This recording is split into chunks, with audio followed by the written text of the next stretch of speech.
Fever stories. Azad Hind Bhagat Singh की कहानी तिरंगे की जुबानी। मार्कंडे, जरा सुनो तो। हाँ सुखदेव, बोलो। भगत को देखा? हाँ देखा था। कहाँ है? कॉलेज में तो दिखाई नहीं दे रहा। कॉलेज में नहीं, उसके अपने कमरे में देखा था। आते वक्त वो पागलों की तरह अपनी टेबल पर लिखने में मशगूल था। ऐसा क्या लिख रहा था?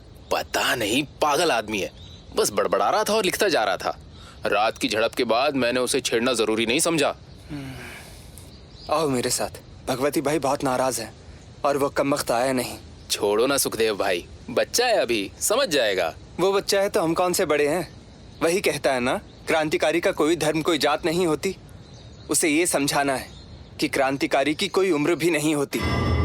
जब सुखदेव और मार्कंडे भगत के कमरे में पहुंचे तो उन्होंने देखा अभी भी भगत सिंह टेबल पर बैठा था, लेकिन इस बार वो लिख नहीं रहा था, बल्कि उसके हाथ में एक किताब थी। इससे पहले वो कुछ समझ पाता, सुखदेव उसके करीब गया और उसके हाथ से किताब छीन ली।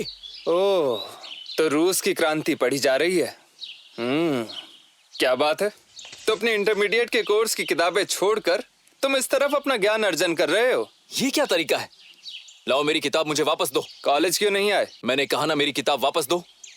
और मेरी मर्जी है, जब चाहे आऊं या ना आऊं। छोड़ो ना सुखदेव भाई, क्यों परेशान करते हो बेचारे को? तो जरा अपने मिस्टर बेचारे से कहो कि मुझे उनसे कोई बहस नहीं करनी है। अगले 20 मिनट में तुम दोनों मुझे लाइब्रेरी में चाहिए। भगवती भाई कब से वहां हम सबका इंतजार कर रहे हैं। अगर आज भगत वहां नहीं आता है तो फिर कभी आचार्य का हिस्सा नहीं बन पाएगा। ये इसे अच्छी तरह समझा देना। मैं जाता हूं। जाने दो उसे। समझता क्या है खुद को?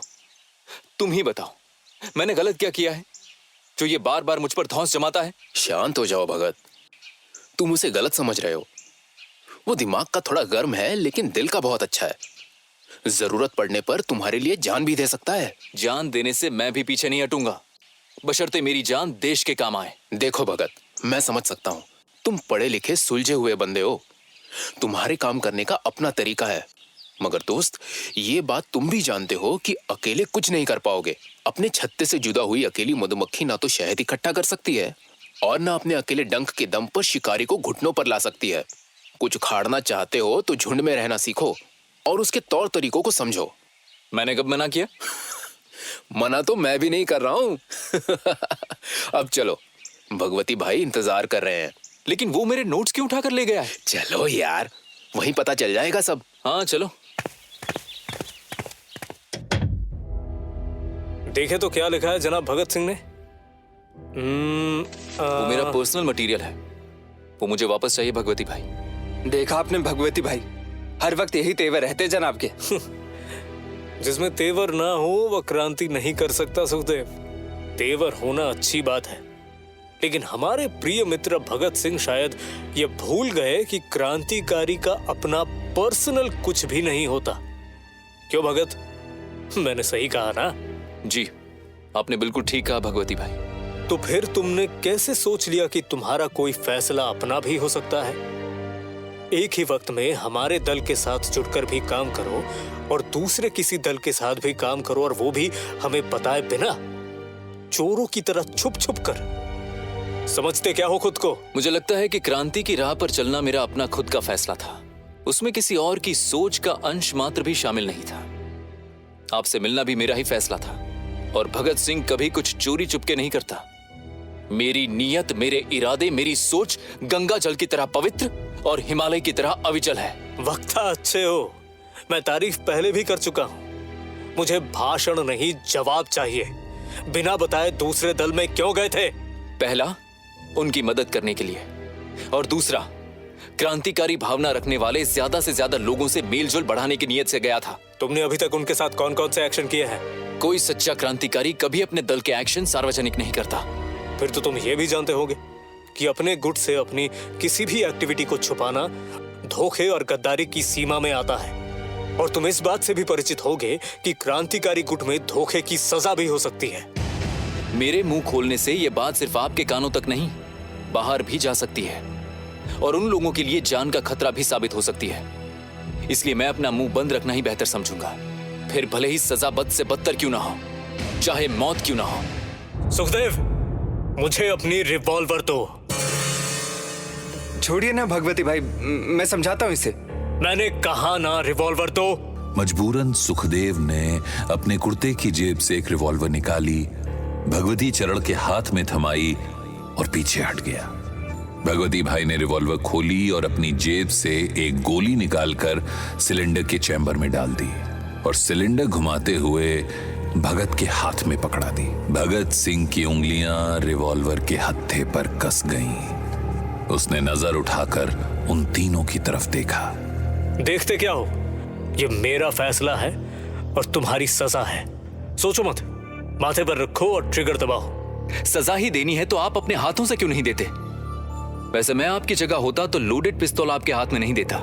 चेंबर में गोली है, वो आप पर भी चल सकती है, मार्कंडे पर या फिर सुखदेव पर। तो फिर चलाकर देख क्यों नहीं लेते? तुम्हारा दिमाग जितना तेज और तर्रार है भगत, नजर शायद उतनी नहीं है। जो गोली तुमने चेंबर के अंदर जाती हुई देखी थी वो मेरे हाथ से कभी कहीं गई ही नहीं। देखो भगत, हम तुम्हारे बारे में सब जानते हैं। तुम कहां से आए हो, परिवार में कौन कौन है, तुम्हारी पसंद नापसंद क्या है, तुम्हारी सोच क्या है। तुम मशहूर नरम दल क्रांतिकारी किशन सिंह के बेटे हो, ये सब हम जानते हैं। और भी बताएं, तुम दिसंबर में कांग्रेस के 38वें सेशन में चुपचाप कानपुर गए थे और वहां तुम 16 से 26 तारीख तक रहे। क्यों, सही कहा ना? आप इन बातों से क्या साबित करना चाहते हो? कुछ नहीं, बस तुम्हें इशारा देना चाहता हूं कि आगे से मुझे बताए बिना एक कदम नहीं उठाओगे और एचआरए की नीतियों के अंतर्गत रहकर काम करोगे। वैसे आप कौन सी एचआरए की बात कर रहे हैं? पागल हो गए हो क्या? कौन सी एचआरए से तुम्हारा क्या मतलब है? वही जो सिर्फ अभी हवाओं में ही है। ये क्या बकवास है भगत? बकवास नहीं, थोड़ी बहुत नॉलेज मैं भी रखता हूँ। मैं उस एचआरए की बात कर रहा हूँ जो राम प्रसाद बिस्मिल ने बनाई है, चंद्रशेखर आजाद और शचेंद्र नाथ सान्याल के साथ मिलकर। अभी तक तो एचआरए का मैनिफेस्टो भी तैयार नहीं हुआ है और आप लोगों ने क्रांतिकारियों को जोड़ना शुरू कर दिया है। क्या करना है, कब करना है, कैसे करना है, इसका कोई हिसाब किताब नहीं है। बस कुछ करना है, यही बात पक्की है। तो तुम एचआरए का पेपर वर्क करना चाहते हो? बात पेपर वर्क की नहीं है, सिस्टम की है। मुट्ठी भर अंग्रेजों ने एक सिस्टम बनाकर 25 करोड़ से भी अधिक हिंदुस्तानियों को गुलाम बना के रखा है। जरा सोचिए, अगर उनका ये सिस्टम कोलैप्स हो जाए तो उनसे आजादी लेने में कितनी देर लगेगी? अंग्रेजी सिस्टम को दो ही तरीकों से खोखला किया जा सकता है, या तो सिस्टम में रहकर या सिस्टम के खिलाफ जाकर। अरे सिस्टम के खिलाफ ही तो जा रहे हैं, उसी को तो क्रांति कहते हैं। लेकिन हमारी क्रांति की बुनियाद क्या है?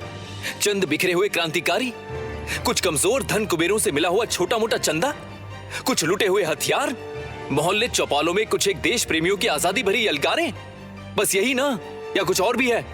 लोगों को जोड़ने के अलावा हम और कर भी कह सकते हैं। हाँ, तो फिर वही हाल होगा हमारा भी जो 1857 की क्रांति का हुआ था। जिस तरह से हम आज चल रहे हैं उससे आपको लगता है कि आजादी मिलेगी?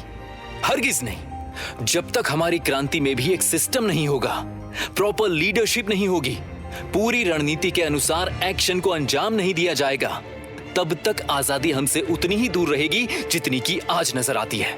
और ये सब तुम्हारे बातें बनाने से या इधर उधर अलग अलग दलों में भटकते फिरने से संभव हो जाएगा?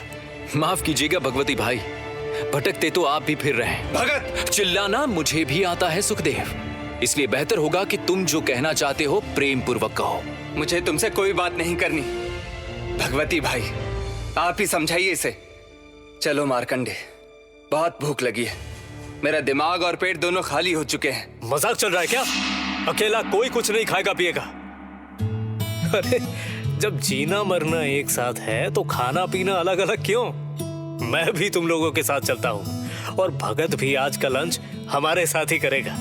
क्यों भगत? लेकिन भगवती भाई। लेकिन वेकिन कुछ नहीं। इधर आओ दोनों, और भगत तुम भी चलो, तीनों एक दूसरे के गले मिलो। अच्छा एक काम करो, सब मेरे गले मिलो। अरे ऐसे देख क्या रहे हो? भगत ने बोला ना अभी के सिस्टम बनाना पड़ेगा। अब सिस्टम बनाने के लिए गले मिलना तो पहला कदम है ना भाई। हाँ? भगवती भाई के ठहाके के साथ ही लाइब्रेरी का माहौल थोड़ा नॉर्मल हो गया था। और सभी के चेहरों पर मुस्कुराहट दौड़ गई थी। भगत सिंह की ये जिंदगी आगे क्या मोड़ लेती है, ये मैं यानी तिरंगा आपको बताऊंगा अगले एपिसोड में। तब तक सुनते रहिए जय हिंद। आप सुन रहे हैं आजाद हिंद, भगत सिंह की कहानी तिरंगे की ज़बानी, ओनली ऑन फीवर स्टोरीज।